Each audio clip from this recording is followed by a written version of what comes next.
What's going on, guys? Welcome back to another interview edition of Learn Crypto. Today we have the co-founder of ZEN back here today, Rob Viglione. How are you doing today, Rob? Nick, I'm doing well. Thanks for having me. Pretty good. Now, guys, this isn't going to be a start to finish of what ZEN is. If you want more of an in-depth look at what ZEN is, go in the interview section on our YouTube homepage and look for the original interview with Rob. We went over all their projects, all their future projects, a really in-depth look at what ZEN is. Today, I really want to focus more about a 51% attack that happened on your network, kind of get your perspective on that and see where you guys are going in the future. So I guess if you just want to jump right in and what happened? What is a 51% attack? Totally. How does it affect ZEN? How does it affect cryptos? Yeah, so the 51% attack, like the name implies, is that for some period in time, some malicious miner can get some amount of hash power that's sufficient to inject fraudulent blocks into the chain. So, and the way that they do this is they mine a sequence of blocks in private, and they go ahead and typically exchanges are the victims of these attacks, and they'll go and send a transfer of ZEN, or whatever, to an exchange. That the exchange will process that transfer, then they'll trade it and withdraw the funds, and then they'll go ahead and inject this sequence of blocks into the chain that invalidates their original transfer into the exchange. So it's good old-fashioned fraud and theft is what it is. So there's some really big misconceptions out there, though, that we've been trying to field publicly. Is number one, no new coins are created. So there's no dilution of money supply. There's no counterfeiting of money supply, right? Number two, your private keys are safe. So a 51% attacker still cannot 51% attack your private keys. That's just impossible. So what they do is they basically invalidate their own transaction. They can't take your money. So that your funds are perfectly safe. Any data, messages that you share across the network, perfectly safe, right? This is a threat for exchanges and people that take large cryptocurrency purchases, essentially. So really it's exchanges, though. That's the big threat. So yeah, from my understanding and in layman's terms, really it's the exchange getting duped as soon as the guy goes on there, sells them on the market, then pulls them back off. So he then retrieved a benefit from the market, maybe even pushing that price down a little, and then he still has the ZEN back offline in a hardware wallet, probably. I know that dilution thing was circulating, that there's now more coins in the coin supply for ZEN, and that's why, how that could affect ZEN in the future, but that's not the case. That's not really how the 51% attack works. Exactly. So what does it mean for the security of the ZEN blockchain? Do you guys have any new protocols you're going to put in place? And how do you think this is going to continue to affect cryptos moving forward? Because we've seen it 3 times with Verge now, with Bitcoin Gold, with a lot of other smaller projects that people may not hear about. Before you get started, I do want to say that you and Bitcoin Gold both at least addressed the situation, tried to shut it off, and had some rules set in place. Not that Verge didn't do anything on the back end, but they just weren't as public and transparent about it. And I'm glad that all 3 coins are back online and running. But I'll get right into it.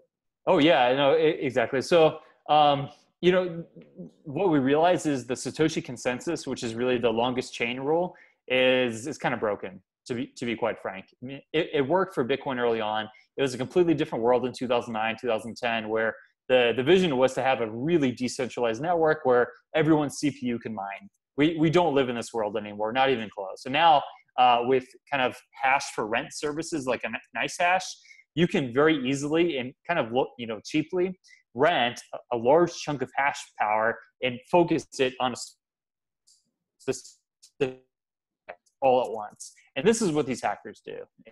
So what we're going to do is we can't rely on kind of the game theory and dominant strategy that Satoshi did with Bitcoin, with Satoshi consensus, where it's just the dominant strategy is to be a good actor, is no longer true. So we need to make it technically impossible to pull off these kinds of attacks. And that's exactly what we're doing right now. Is we have 2 very, very good engineering solutions to kill this forever, which we hope to share with the community, and we hope that this kills the 51% threat for the entire industry.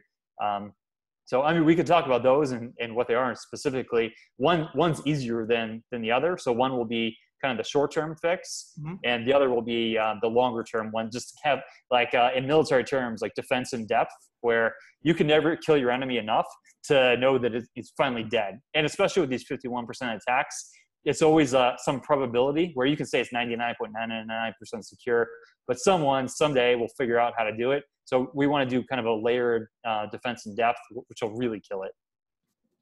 Cool. And I know also you guys like reached out to the exchanges to make it so that you need more confirmations in order to move coins in and out. And obviously that would give it a chance that they would either have to rent hash power for longer or a chance for you guys to be able to mitigate the threat. Is that correct? That's exactly right. So actually, this happened late Saturday night this last weekend on East Coast time. So UTC, it was Sunday morning. And our team caught it right away because we set up tripwires because we knew that this was a threat to the industry. And then immediately we spun up a team that worked throughout the night. Kind of in a way, I give these guys a lot of credit for just sticking with it and triaging the situation, analyzing it, understanding exactly what was going on. We spun up a team to communicate with all of the exchanges and all of our key partners that could possibly be affected at all. And our PR and marketing team spun up at like 4 a.m. to frame the story and actually log all of the events in a coherent way that then we can communicate with the community. So it was really like the way I described this earlier was it was like a textbook example of how to respond to these things. So I was really proud of them. I know you guys almost immediately like pinned an article up on your Twitter for everybody to read, which is nice because I know Twitter is just one social media platform, but I know crypto Twitter is very powerful. And I know a lot of investors, speculators, participants of these tokens and these cryptocurrencies really utilize Twitter to keep up to date on information. So I think that was probably a good move on your part. Well, we kind of hammered some of the negative things going on over there. We can't really talk about the confidential group and how that interacts, but I thought it was important to talk about the 51% attack. I wanted to hear your perspective on it and what it really meant for all proof of work cryptocurrencies. Right. So talking about new development on ZEN Cash. I know you guys do have a consensus hard fork coming up on July 1st, I believe. Do you want to kind of talk about what comes with that? So it'll actually be realistically about the third week of July. So we haven't set an actual block date yet, but that's our target is third week. And there's just so much going on and we kept on including more into it. So we want to do this in a very safe and rigorous way. So we've been kind of testing the heck out of it. So the big thing that it ushers in is a big change to the consensus division of block rewards. So we're introducing this new node class called supernodes, which is extremely important because supernodes are all about the next step in decentralization of our system. Is like right now we have these secure nodes, which are great, and they propagate our network. We're the second most largest node count network in the industry. But what we're doing right now is we're tracking and paying all these guys via servers and server clusters around the world, which are off-chain solutions. The next step is to bring it all on-chain, which is where the supernodes come in. The supernodes will be like the pit bosses in our casino, where the secure nodes are like the dealers, right? So the supernodes will be tracking and monitoring and automatically paying all the secure nodes. The great thing about this is we take humans out of the loop and make the system an additional hardening towards censorship resistance. So that's a really big deal. And economically, it's huge because now we have a 3.5% block reward diversion for secure nodes. We're upping that to 10%, which is huge, just 2.5 to 3 times already.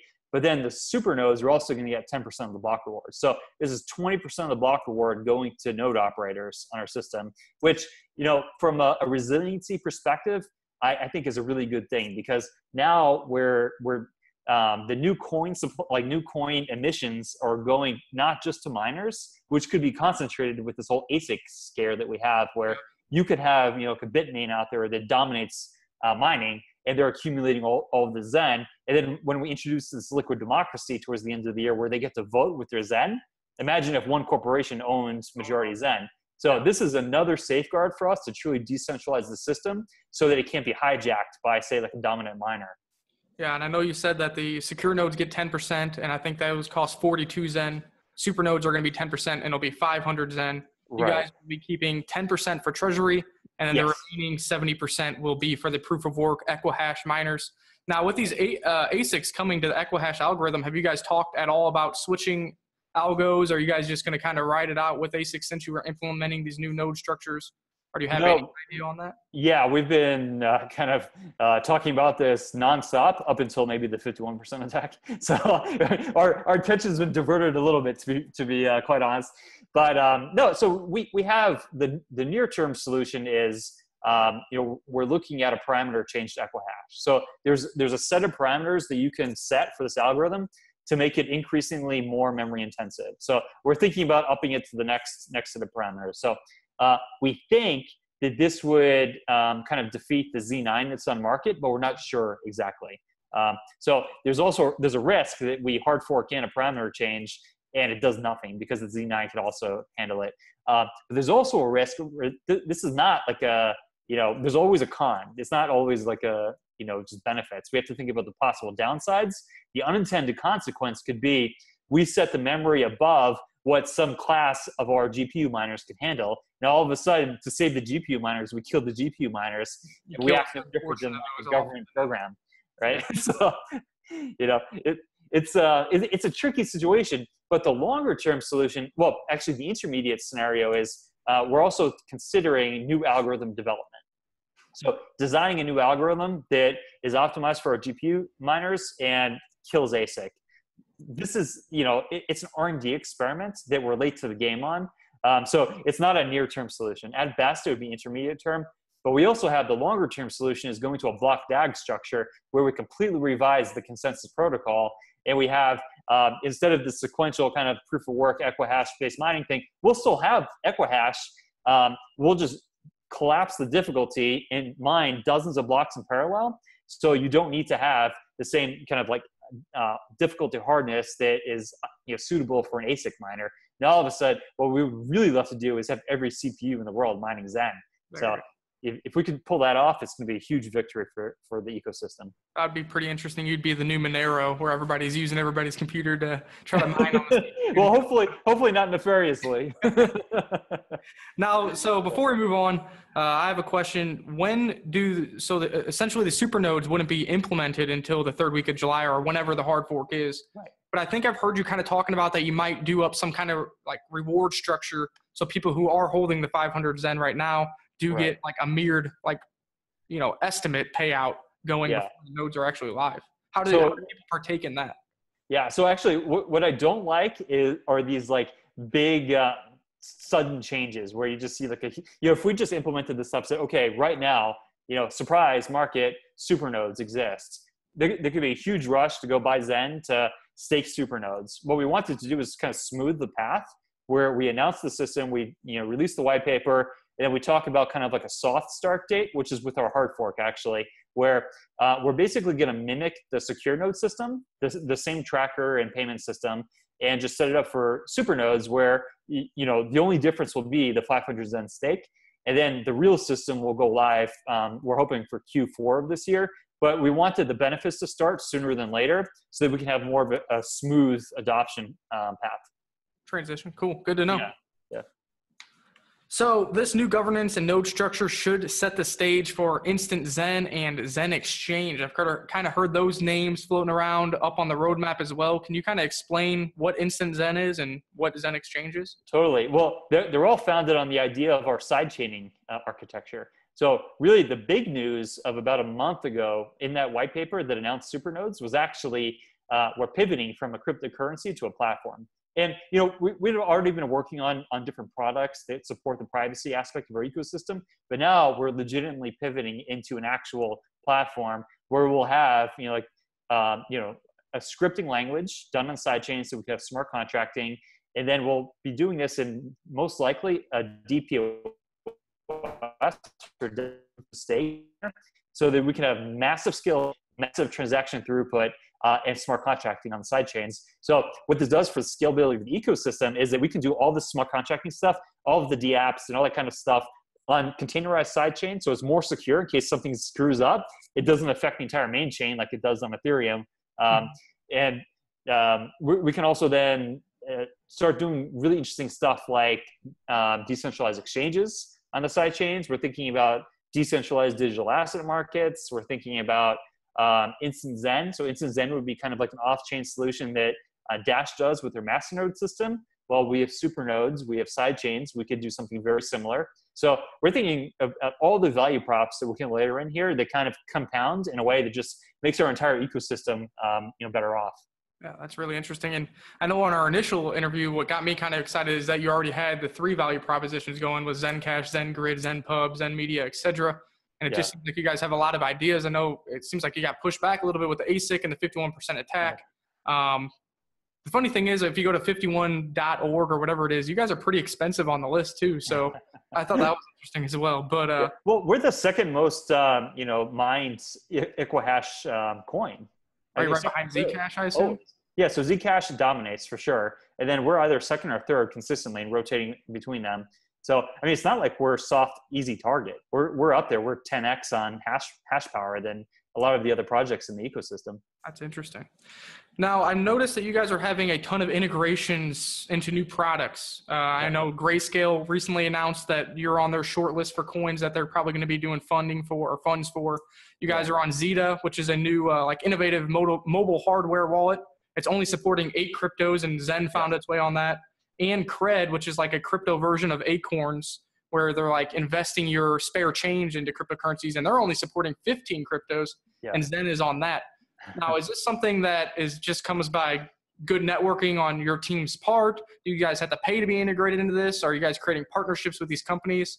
How is that working? I just seem to always see Zen falling on the short lists for a lot of products, exchanges, et cetera. So this is currently our big competitive advantage. And when you're an entrepreneur, you have to think about competitive moats. How do you differentiate your business from others? And we treat this like a lean startup and R&D incubator combined. So our big edge right now, because we open source our core tech, we don't have technology as our core, value prop for long, because we can develop something and we give it to the world, right? So our competitive moats that we build out are on our business divisions. So we're operating a full stack business, like we talked about on the show last time, where, honestly, a lot of other projects, especially the legacy kind of MO for this industry has been, you've got some devs, you fork a GitHub repo and you launch a project. Right. We started off by saying we're running this like a full stack business, where we brought on, full time hardcore professionals in business development, negotiating. We negotiate some amazing contracts. We have general counsel on staff, so we can do the contracting really seamlessly. We have an amazing marketing team, PR team, operations team. We're constantly making our internal operations more efficient. Like, we just implemented a timekeeping system for our team, which seems kind of late, but I guarantee we're probably the only cryptocurrency that actually does timekeeping on its team, which sounds crazy, right? Every business should track this stuff, but we're taking like a very methodical approach to, we need to constantly improve. And this is what happens. You can see the output now that you're looking at with all these partnerships and integrations. This is the output of having a relentless business machine. We're like a Roman legion of business, where we're just constantly going forward like a well-oiled machine. Instead of being a killing machine, we're a business machine, constantly moving forward. And it's going to pay huge dividends long-term and really differentiate us as a project. But I guarantee you, we're going to be, copied, mimicked. But, we do have some soft technologies here in which kind of the team, the leadership, and the way we do things that will give us this edge consistently.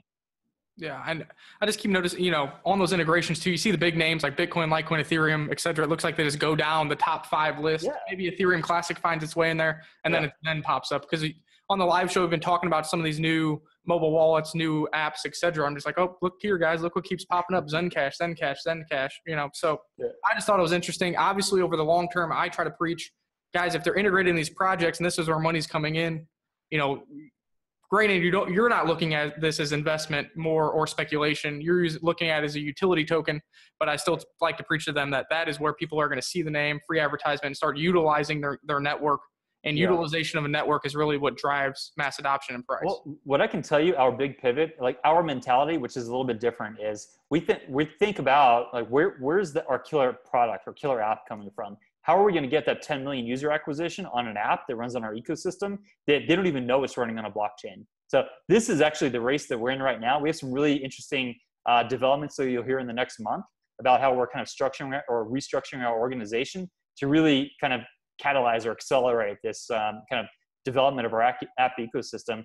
And I can tell you, we're not a cryptocurrency play. We're not going to be a smart contracting play. We're going to be a data play in the long term. So we're looking to position ourselves, and I said this earlier today, to be like the Google of this industry, but kind of like Google marries Zappos, because we really love customer service. So we want to be like these two powerhouses, but for our industry. And we're structuring everything that we do So ultimately, like the end goal is to liberate all of our users from kind of like other companies owning their data and monetizing their data to you owning your digital footprint.